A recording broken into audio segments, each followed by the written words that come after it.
I lost my cool with my parents for pushing me to forgive my cheating ex. Lost my cool with my 27 female parents, 57 female, 59 male, for pushing me to forgive my cheating ex. I was to be married in July. 2 months ago, I came home from a work trip to find my ex-fiancé in bed with my BFF's sister. I kicked him out, canceled the wedding, warned him I would get rid of his stuff if he didn't come get it all. Then weeks later, dumped it all on the curbside with a free sign, sold or donated or dumped everything he gave me, and pawned the ring. I blocked him everywhere. Called the cops on him when he showed up, after I gave his stuff away, banging on my door, called them again when he turned up at my workplace and made a scene, and called them on his family when they showed up en masse to plead his case. I didn't go scorched earth on ex-BFF's sister. I did tell her husband I caught her in bed with my ex. Last I heard, she'd been kicked out of the house and was back living with her parents. Ex-BFF tried talking me into giving them both a chance to explain. What? No. Then got angry at me for ruining her sister's relationship, called me petty and cold-hearted. So I kicked her to the curb too. I don't want dishonest people that are blasé about betrayal in my life. This encounter no doubt simmered under my skin until I unleashed on my parents. Maybe that's the reason, because it lingered. I was so harsh with them. Last week, I met my parents for dinner. I took a date with me to the restaurant, hoping his being there would waylay any discussion about my failed engagement. My parents have been pressuring me to work things out with the ex. He's so sorry. I owe it to him to talk with him. Give him 5 minutes to explain himself. She meant nothing to him. He made a mistake. I'm cruel for shutting him out the way I have. How could I call the police on him? How could I do the same to his family? His parents? They're good people. They didn't deserve to be humiliated in that manner. He's having a rough time. He's depressed. Everybody is worried about him. He loves me, really loves me. He's learned his lesson. It's time to grow up and forgive him. No. My date's presence didn't stop them from bringing it all up again. I lost my cool. Asked my father if he expected me to give my ex a pass every time he sticks his dick into anything that moves. Like he does. I asked my mother how turning a blind eye to her husband's infidelity works for her. How does she hold her head up while having lunch with women that have slept around with her husband for years? Is that the kind of men, the life she wants for me and my sister, for her daughters? I asked if they had any idea of the impact that knowledge had on me and my siblings growing up. Knowing that Dad was late home from work because he was screwing his secretary. Knowing work weekend was code for dirty weekend with a woman not our mother. Did they not know why it was that of their 4 children, I am the only one that still talks to them? Do they not question why they were not invited to my brother's weddings? Why they have never met either of my brother's wives and children? Do they think my sister's silence is because she's being dramatic and throwing a tantrum? Really? I stood from the table, congratulated them on the loss of their last remaining child, and told them I hoped their arrogance, willful blindness, and misery was a comfort them to their last breaths. Then I left. My date? I should have saved him for a proper date rather than a FU to my parents. Took me to the nearest bar. Let me cry on his shoulder while I proceeded to get shit-faced, then made sure I got home safely. The next day, he messaged me to see if I was alive and sent a double cheeseburger, large fries, and a large Sprite over with DoorDash. I didn't block my parents, but I haven't heard from them. It's been a week, and I've calmed down enough to feel regret. Not for what I said, but because I can see the looks on their faces when I made my final farewell. I crushed them, hurt them, especially my mother. Despite their faults, and there are many, I love my parents. I don't like knowing I hurt them. I'm feeling a lot of guilt about it. AITA, edit. I have yet to read all the comments, but from what I have seen so far, I think some details need to be cleared up. My date knew we were going to have dinner with my parents. He asked me out that morning. I told him my plans for the evening and jokingly asked if he wanted to come along. I didn't expect him to say yes. I then informed him I wasn't serious. And anyway, it would probably be a little uncomfortable.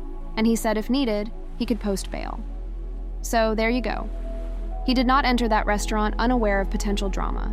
Edit number 2. The people mentioned in my post are not the only people in my life. I have my siblings in my life. They didn't cut me off. My sister flew in to be with me just days after I discovered the cheating. And I have good friends.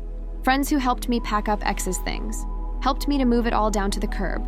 A friend that found me a guy that paid a fair price for the engagement ring.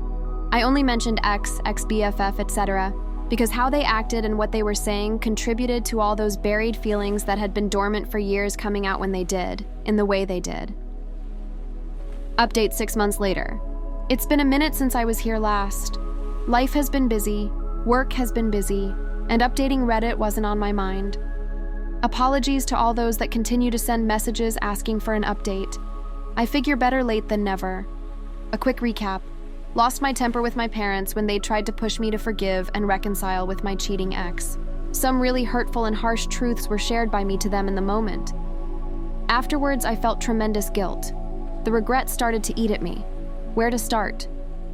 First, a thank you to all who replied to my post. I tried to read every comment, and though I didn't post for the validation most of you gave, receiving it did lighten the load a little bit. It didn't take away from the guilt I carried, but I was able to work through that to see that although my timing was off, what I said was absolutely necessary. Thank you, too, to some of those that sent me private messages rather than posting on the main thread. Having read your own stories of a similar upbringing, conversing with you has helped me to understand that my childhood and teens were traumatic, that those years left wounds that I'd never addressed until this all came about. One more shout out to those that sent harassing messages about my choices. Those people that preached about the sanctity of marriage and how men are basic creatures with basic needs. Those that attempted to school me in how to be a woman that needs to learn to do my duty by allowing a man his vices, and that it was really all my fault for not supporting my ex in his time of need. Special shout out to the men that offered to teach me how to be submissive and learn my place in this world.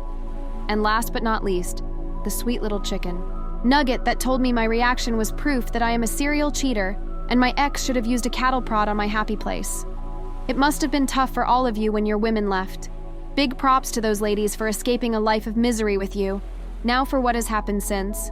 My mother left my father not long after my post, maybe a couple of weeks after. She showed up at my apartment one night with her luggage. I can't explain how broken and pitiful she was. I brought her inside, held her, and my heart broke for her. I realized then that she had no one she could turn to. Absolutely no one. No family, no friends. I cannot help but wonder if she had been all alone for all the years of her marriage. And if me or one of my siblings had said something sooner, would she have had the courage to leave my father then? I'd never seen my mother, usually so dignified and unruffled, look so broken. It shocked me to see her that way. It worried me so much that I made her sleep in my bed with me. I called my siblings, and within days they all came to show support and love. Then it was me, my mother, and my sister sleeping in my bed. It was good for her to see that her children still cared. Because we did care, we did love her. It was the situation my siblings distanced themselves from. At first, my mother stayed with me. She was having a hard time of it.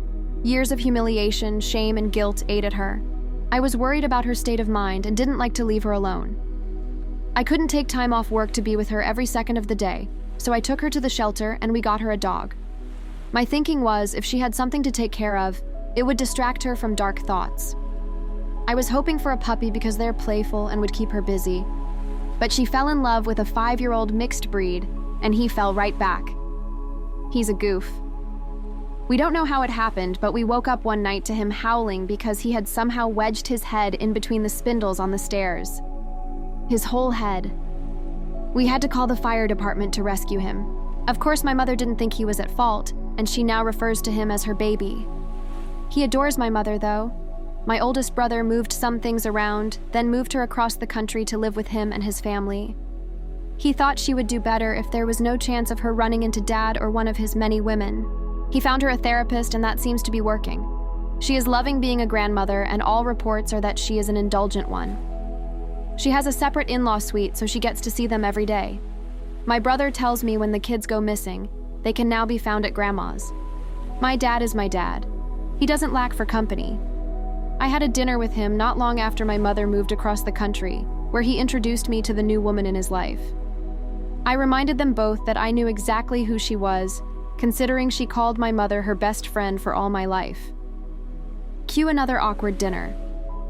My dad tried to make it as pleasant as he could, but whenever she spoke to me, I would bring up a memory from my childhood of her spending time with our family and ask if she was sleeping with my father all the way back then.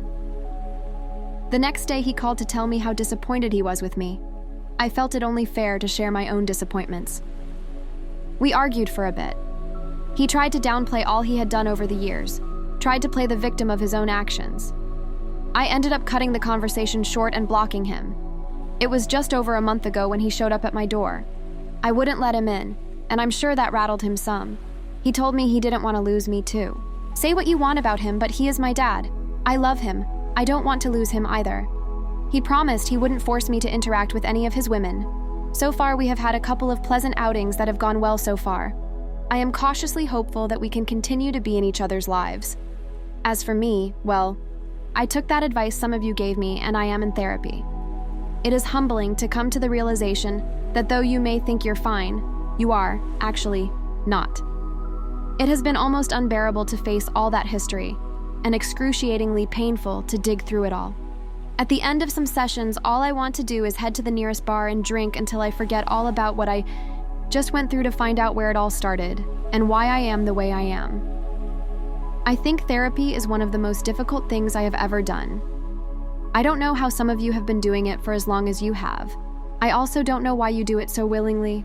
I'm a crazy nutter for listening to all you nutters in the first place, but it is helping. Now, for the update most of you want. I cannot even tell you how many messages I continue to receive from people wanting to know about him. It was almost like you all were saying, "Girl, we don't care about whatever life crisis you're going through, just tell us about the date." Well, I haven't replied to any of those queries because my post wasn't about him. Now, I figure, in a roundabout way, I owe you something because you all played a part in where we are today. I won't give a rundown of everything that has happened between us, but I will give you a few things. He contacted me after seeing a podcast on YouTube. He sent me a link with the query, "Is this you?" It would be an understatement to say I was mortified.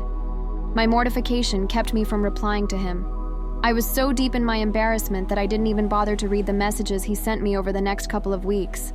When I finally did read them, it was to find a whole heap of screenshots of people's comments. Going out on a limb by saying, "You don't need me to tell you the contents of the comments he was sending me." I eventually got back to him. It was difficult for us to make time to see each other. As I stated earlier, my life, both personal and professional, has been busy. He also has a life and work. We were only able to meet up for coffee a couple of times. I didn't think we were going to be able to grow a friendship, let alone anything beyond that. I've since learned that he is tenacious and persistent, like a dog with a bone. He kept at it until we found time to go on a second date. That date went well and led to another, then another. Then he introduced me to the two most important people in his life, his grandparents. His grandfather carves little wooden figurines, and I have since acquired a flock of wooden birds. His grandmother thinks I'm too skinny. She feeds me whenever I see her and usually sends me home with food. He gets along with my sister and brothers.